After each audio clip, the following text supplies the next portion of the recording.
Perempuan walaupun dia ustazah, nyai, santri, itu galau masalah rezeki lebih besar daripada laki-laki. Maka perempuan yang idealisnya tinggi, mau ngaji, mau nanti punya suami santri, walaupun cuma dengan tempe aku rela bersamamu, itu berubah kalau sudah punya anak. Mas, aku lapar, kata si mas, dengarkan suaraku yang indah dan merdu. Gak kenyang, gak bisa kenyang, ya. Mas, aku butuh fulus, dengerin surah Al-Waqiah 7 kali. Kalau keyakinannya kuat, itu rezekinya ketarik. Saya adalah saksinya di muka bumi bahwa orang yang menguatkan magnet Ar-Razzaq dalam dirinya, maka rezeki datang. Orang dekat sama yang Razzaq, rezeki datang. Jangan cari rezekinya, cari rezaknya. Ya habibi, orang alim, soleh, itu peletnya abadi. Mahabbah Sulaimaniyahnya, ya. Itu biasa banget itu. Mahabbah tertinggi, mahabbah Muhammadiyah. Ini bukan Muhammadiyah yang itu ya. Mahabbah Nabiuna Muhammad sallallahu alaihi wasallam. Karena beliau disebut Jamal, maka beliau disyairkan, didendangkan, ya Jamal. Dan beliau mengatakan Jamali nisfu, apa Jamalu Yusuf nisfu Jamali.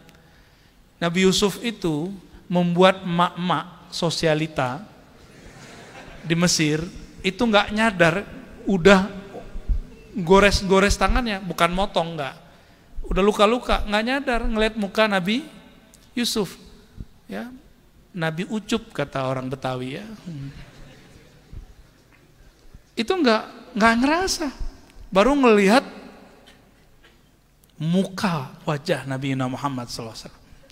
Kata beliau, aslinya hakikat jamalku itu lebih tinggi daripada Jamal Yusuf. Jamal Yusuf cuma separuh jamalku. Ternyata Jamalullah, Allah bagi seperempat untuk Nabi, separuh untuk Nabi, setengah. Seperempat untuk Nabi Yusuf, seperempatnya dari awal penciptaan alam sampai surga nanti. Berarti Nabi Muhammad berapa? Jadi surga sebenarnya siapa? Haqiqatul jannah Sayyiduna Nabi sallallahu alaihi. Jadi kalau salawat jangan karena pengen beli sesuatu, tapi karena pengen bersama baginda Nabi Muhammad sallallahu alaihi wasallam. Semua maksud kalian dikasih. Tapi kalau niatnya karena pengen ini, pengen itu, ya selesai itu udah hilang. Nanti ketemu Rasulullah di alam akhirat. Kalau ketemu, bilang ya Rasulullah isfa'li al-madad ya sayyidi adrikni ya Rasulullah, kata Nabi. Kan kamu sudah dapat yang kamu minta dulu di dunia. Kamu kan salawat bukan untukku, kamu salawat untuk dirimu. Nah ini da'i-da'i ilallah ini harus diajar bersolawat lillah, bukan bersolawat li ghairillah. Berpuasa lillah, karena Allah mengatakan as-saumu li, puasa itu untukku, karenaku, bukan karena ini dan itu.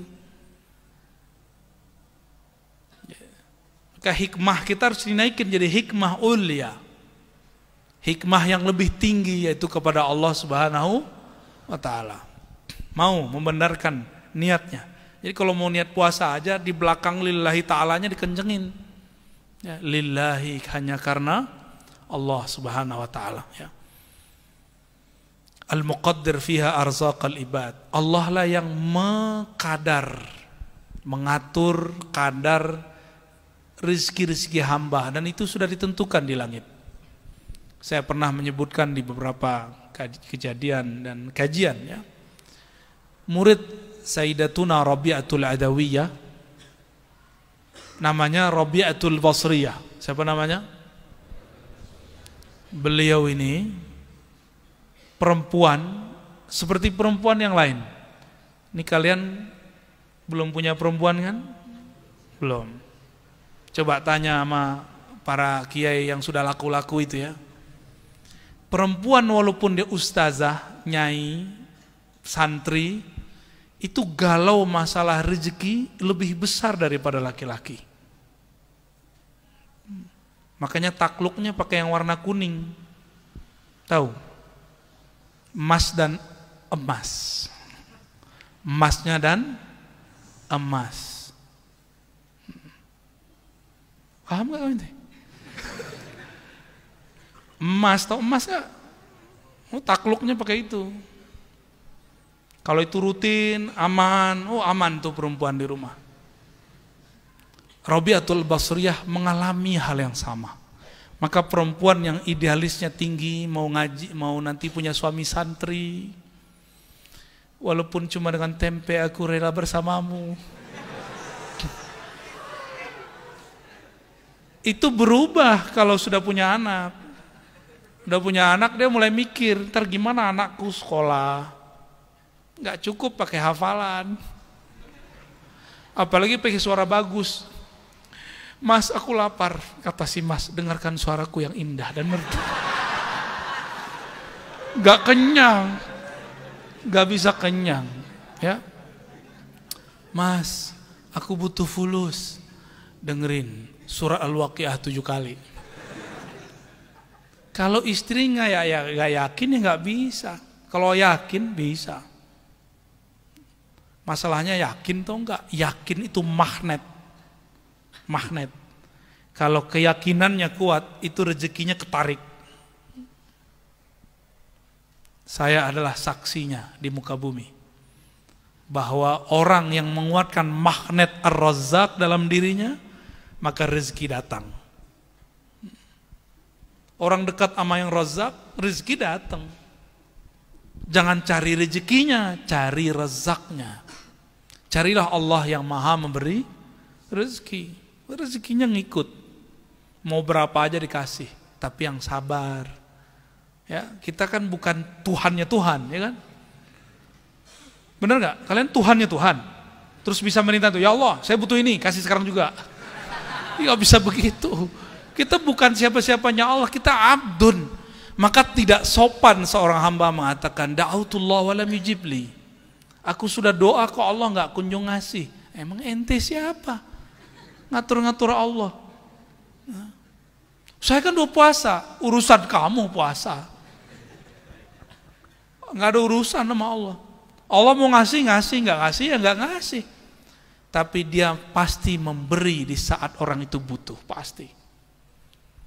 Maka hidup tuh yang penting berkecukupan, ya. Ya, kalau lagi pengen mobil cukup, pengen rumah cukup, pengen jalan-jalan cukup, pengen ta'adud uskut.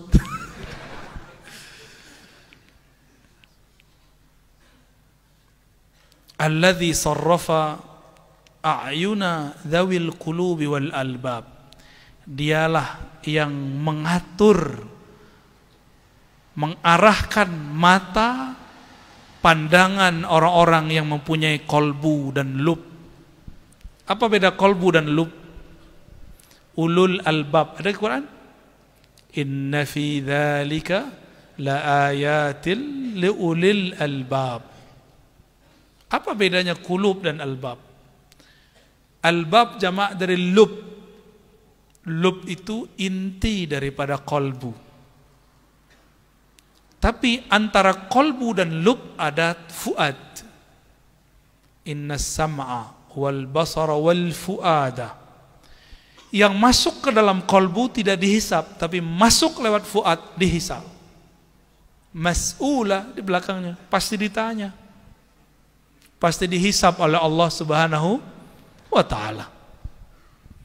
Kolbu itu, kalian suka ini gak? Bisa jatuh cinta gak?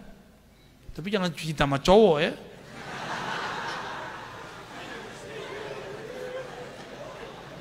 Jatuh cintanya sama awewe lah ya. Sama apa? Wedok. Hah? Wedok apa wedus? Jangan kebalik-balik ya. Makanya gak usah deh. Gawat ya, kalau dibahas gawat ya. Kolbu ini bisa cinta, bisa benci, bisa mengenang, itu di kolbu. Dan kolbu itu arahnya satu, dia nggak bisa banyak. Kalau akal bisa banyak. Maka orang kalau sholat pakai akal, pasti sholatnya itu rame di otaknya. Habis ini apalagi datang, mau santri, mau kiai sama. Tuh kan.